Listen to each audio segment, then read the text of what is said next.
Hi, I'm Jess Canty. I am a talent manager based in Los Angeles, and this is Take Found. So in today's video, we are talking all about gifting. Now, I would say that, unlike a lot of other industries, gifts are something that kind of make Hollywood go around, but it is really imperative that you do this properly. For example, you're a writer and you have another writer friend that you have read 10 drafts of your script before you send it to your manager or your agent. And then 2 years later, that movie's been made, it's in production, and you know that you wouldn't have been able to get there without that help from that writer friend of yours. You send them a big gift basket when the movie premieres, and probably you should invite them to the premiere too. That is sort of the typical way that a gift basket or a gift would happen in this business. And there's a million versions of that story. That's really where gifting is going to come in. Where does this fit in if you are an actor? Gifts are never necessary for you to get a job. You should never think of them as necessary for you to get a job. And quite often, you can run the risk of turning somebody off who is in a position to give you a job if you try to give them a gift in that process. So we absolutely do not recommend that you go to an audition and then send a gift to the casting director before you've heard back about whether or not you're moving on in that process. That will most likely have the opposite effect that you're intending and will make that casting director feel wildly uncomfortable. The best rule of thumb when it comes to a lot of things in this industry, but gifting especially, is to map this experience and how you're going to handle it onto dating. So if you meet someone 3 days before Christmas and you go out and you have an amazing first date, you most likely are not going to be joining their family on their family vacation. And most likely you would be a little weirded out if they suggested that they join you on your family vacation. You've just met them. You may have totally fallen for them, but that's usually kind of considered, a little step too far too soon in general, except for maybe in a rom-com. So gifting is kind of the same way. If it would feel weird in a dating scenario, if it's too much, too fast, too expensive, too soon in terms of your relationship with whoever you want to give that gift to, if it would feel that way in a dating scenario, it probably is too much, too fast, too soon, too expensive in this gifting scenario in your professional life. Some things you want to think about are how expensive is the gift. Again, it should be commensurate with whatever you made on that project. So if you book a big job and your acting coach was integral and they gave you amazing notes for every audition, every callback, and you finally booked that first series regular and you're now making, $70,000 an episode for broadcast. Somehow it's a show that still has 24 episodes and you want to give your acting coach a gift. It's probably okay if that's, more expensive, even if you've never given them a gift before. But again, you shouldn't feel like if you book a co-star that you have to spend, a third of that co-star on a gift to casting or your agent or your manager or your acting coach. Nobody is expecting that. In terms of the kinds of gifts to give, I think these days, alcohol can be tricky. Not everybody drinks. Food can be tricky. Everyone has different dietary restrictions. I know of a couple casting directors that have been given so many Starbucks gift cards that they basically can drink at Starbucks for the next 5 years without having to pay for Starbucks. Now, maybe that's something they want to do, but that gift is not necessarily unique or personal. If you are going to give someone a gift, make it personal. Smaller is better until you can afford it. Everyone in this business understands that actors have to put a lot of upfront work in without getting paid a lot. And so you really don't have to do any gifting until you're in a place to really afford to do that. And even then, maybe you don't participate in gifting at all. Give the gift of entertainment.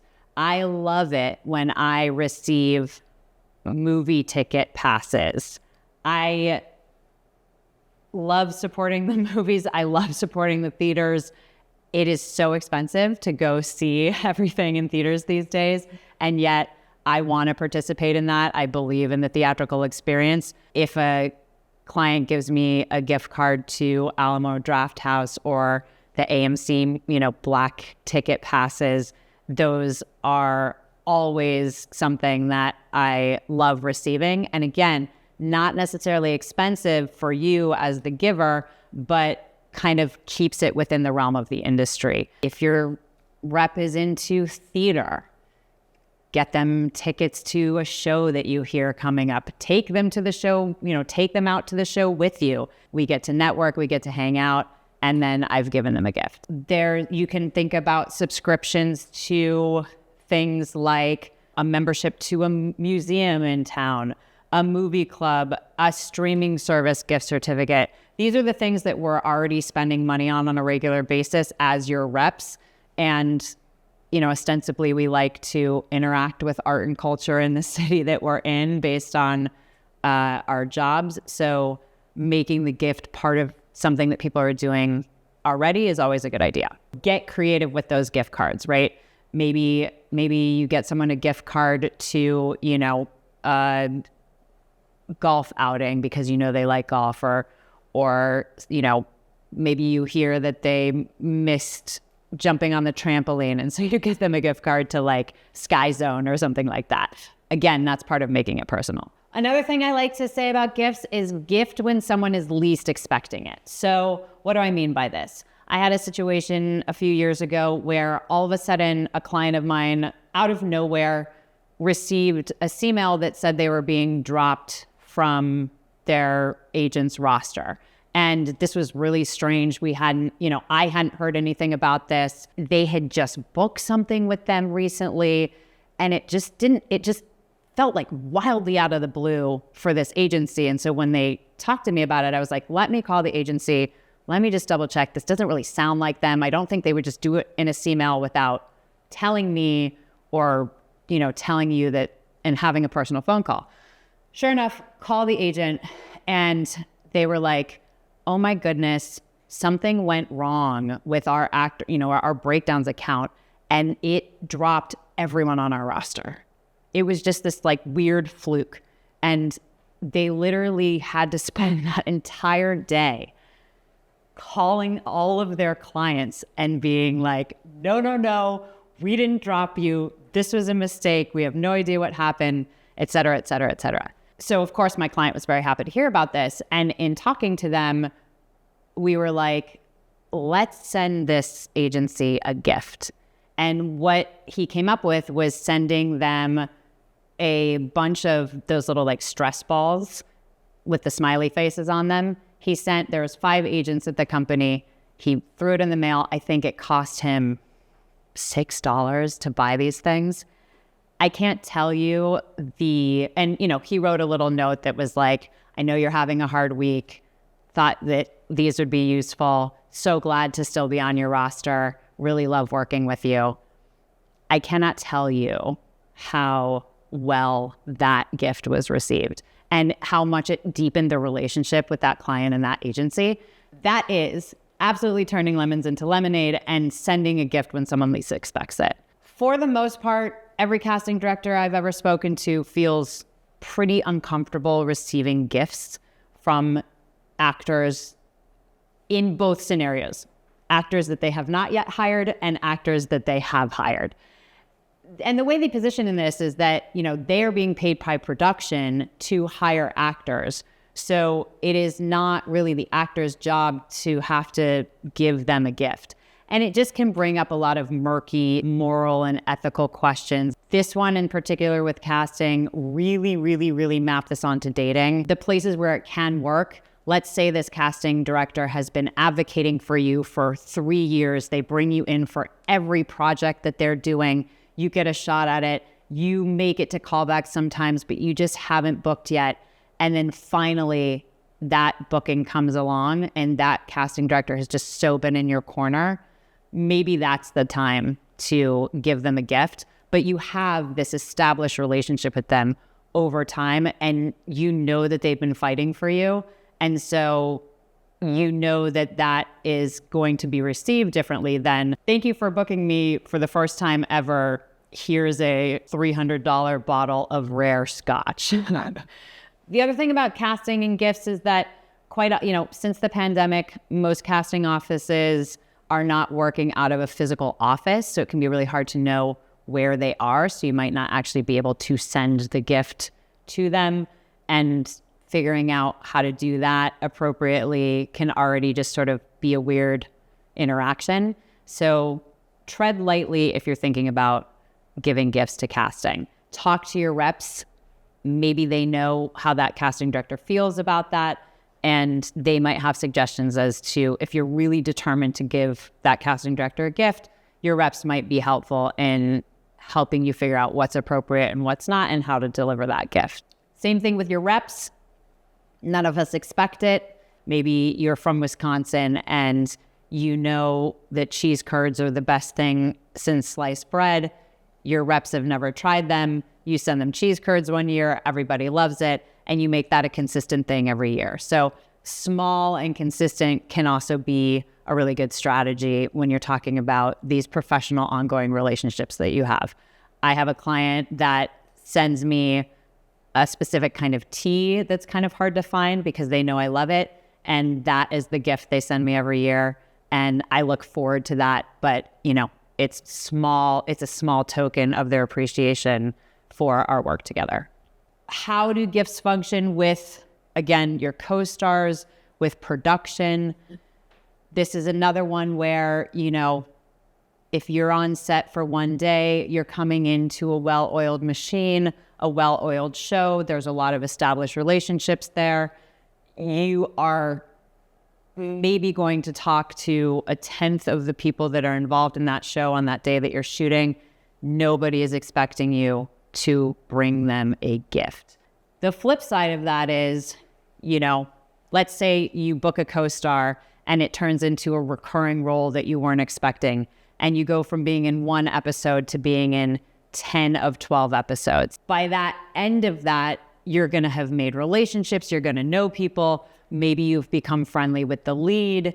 And maybe at that point, it's appropriate to share some small tokens of your appreciation of them growing your role. I would recommend doing that in private. There's just no way, especially, on a big TV show or a big film, you're not going to be able to give every single person, you're not going to be able to afford to give every single person on that set a gift. So make sure if you are delivering that to a subset of people, that you're doing it in a private space so that nobody feels left out. If you are number 1 on the call sheet and you're a leader on that program, you're a leader on that show, again, no one should ever feel pressured to be giving gifts, but I have certainly had actors who have received gifts from someone who is number 1 on the call sheet. And like in everything else we've been talking about, the best gifts that have been received have been small, personal, related to the show, related to something they talked about on set, related to the experience that they've all just been through, and within the realm of what that person that's number 1 on the call sheet can afford. But that is something to remember, that when you are number 1 on the call sheet, you really are a leader in that position. And so, if you feel like it is that you want to thank everyone for making this a successful production, you should certainly feel empowered to do that and do it in a way that's creative and authentic to you. Better than gifting are thank yous. Thank yous are free. They or very little cost other than your time to sit down and write them. I have a client that if they are on something that is more, if they are on a show or if they are on more than one day of a movie or on a recurring role, they spend the time to write a thank you note to every single person on the call sheet the night before their last day. And they bring those to set. And after they are wrapped, they distribute them. That is something authentic to them. That is something they want to take the time to do. They feel like it's important. And again, it's not a gift, but I will tell you that I've had so many clients get jobs because someone on the crew is on another show and something happens and they need an actor just like them. And that crew member, if they got a thank you note from you that's personal on the last thing they worked on with you, maybe they're going to remember you differently than someone else that they worked with. So of course, none of these things should ever be done for a transactional reason like that. But this business is based all about relationships. Anthony has a great video that we'll link to here where he talks about networking. Something like this is a way of networking as well.